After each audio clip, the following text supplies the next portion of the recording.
Now, what's your process like on the set? Do you like to, are you spontaneous? Do you like to improvise? What's your process like?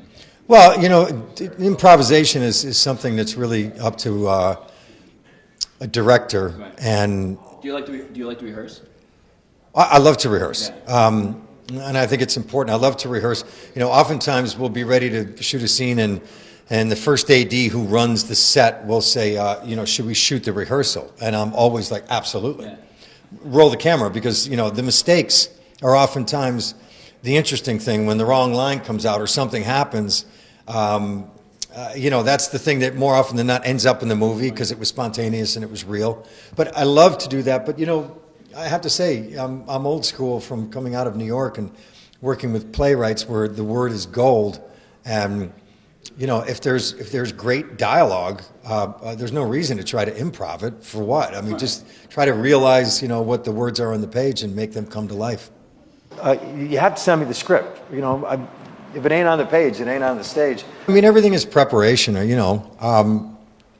enjoy the getting prepared for a role as much as I do the actual shooting of it. An actor, or give me the problems, give me the layers, give me the things that are wrong, and because that's really how you can find a lot of depth in who you're going to play. I love to play fractured people. Fractured people are they're who we are. We all have issues and things, and we work on, we want to be better, and sometimes we're not, and that, I mean, it's the human experience for all of us. It certainly is for Bill in his life, mine. But when you read a script and you start to look at a character and you see the things that are wrong with him, how does somebody live and handle life with the problems that they have? We don't get swallowed up by our problems. We deal with them, and it defines kind of who we are and how we walk through the world.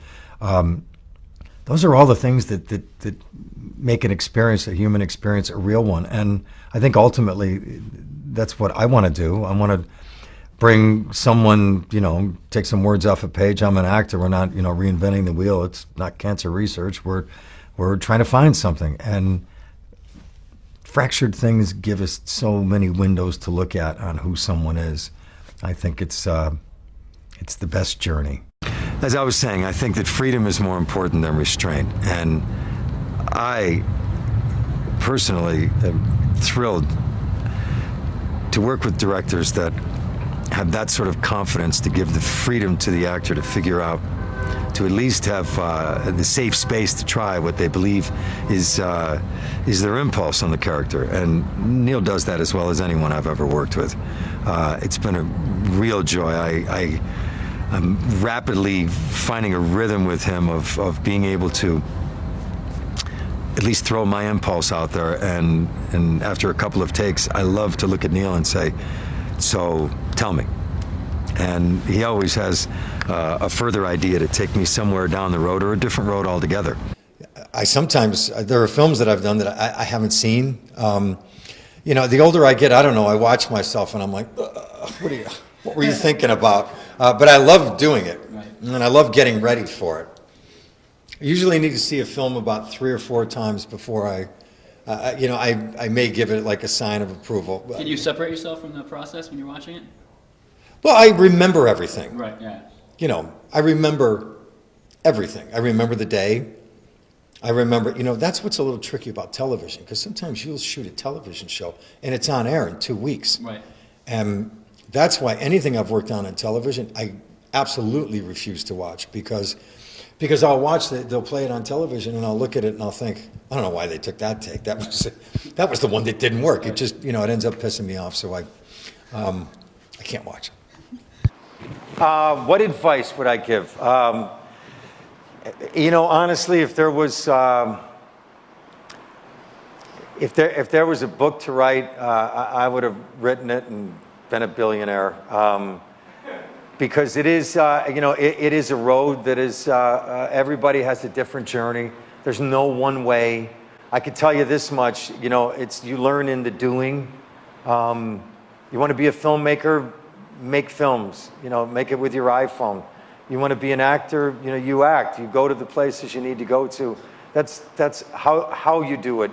You don't stop. I remember when I moved to New York, and I was there about a year, and I did maybe 2 or 3 years I was there, and I did a couple of commercials, like the Stroh's beer commercial, and I had a little bit of money, and then I ran out of it, and I remember one day I was like, I can't do this anymore. This is breaking my heart. I have nothing.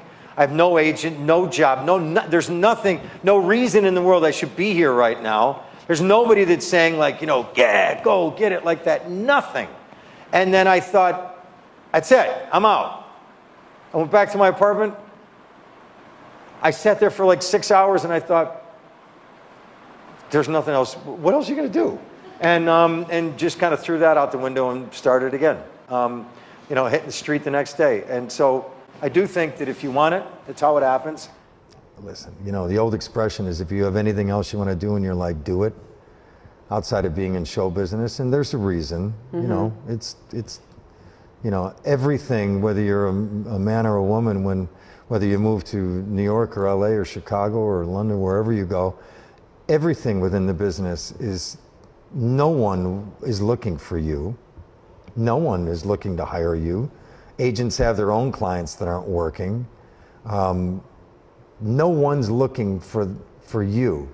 That has to be some sort of an inner journey that you have to have, that you really don't feel that there's anything else that you want, and you want to pursue that because something inside of you has a little spark. It's hard everywhere. Everywhere you go, it's not like it's something where everybody, whether you're working in the production side of it, an actor, directing, whatever, you're not going to go anywhere in this business where they're like, hey, welcome. There's, what do they say? 98.6% of Screen Actors Guild actors are out of work. It's not like anybody's got their arms open to be a new member of Screen Actors Guild or to work in any facet of production. But I tell most people, if you want to be in production, be where production happens. See, that's the thing I tell young actors too. Young actors go, should I go to LA? Should I go to New York? I tell them all, go to New York. Walk the streets of New York. Go to theater. It's where you learn, you get a process, a way of working. In LA, you walk into audition for a television show. If you get the job, whatever you did on videotape, that's what they want you to do when you go back. New York, there's a process. You're on stage, you're rehearsing, you're doing things. So I'm always doing play readings and stuff like that in New York. Anything you can do, and you meet, other actors and writers, and we're all young, we all have no credits, and we're all trying to do it. And I went to a play reading, and out of that, a casting director was a friend who was the casting director for As the World Turns, and I got a call a couple of weeks later, and he said, would you come in and audition? And 2 years on that show was be in front of a camera every day. I was quite sure in the first 3 or 4 months that the boom was picking up my heartbeat, because it's nerve-wracking. But eventually it didn't anymore, and eventually, it went on. And by the time I left there, I look back on working on As the World Turns. Because I'll tell you right now, like last summer, an example, or working on Lone Ranger, and I'm thinking of shows that have a crew of 250, 275 people, and huge cameras, and putting them literally, setting up the shot an inch, a foot and a half from your nose. And I have to tell you, that's my happy place. I'm most calm when all of that is going on. It's my most happy place. I'm the calmest I can be. That happened because of working on As the World Turns and being in front of that camera every day.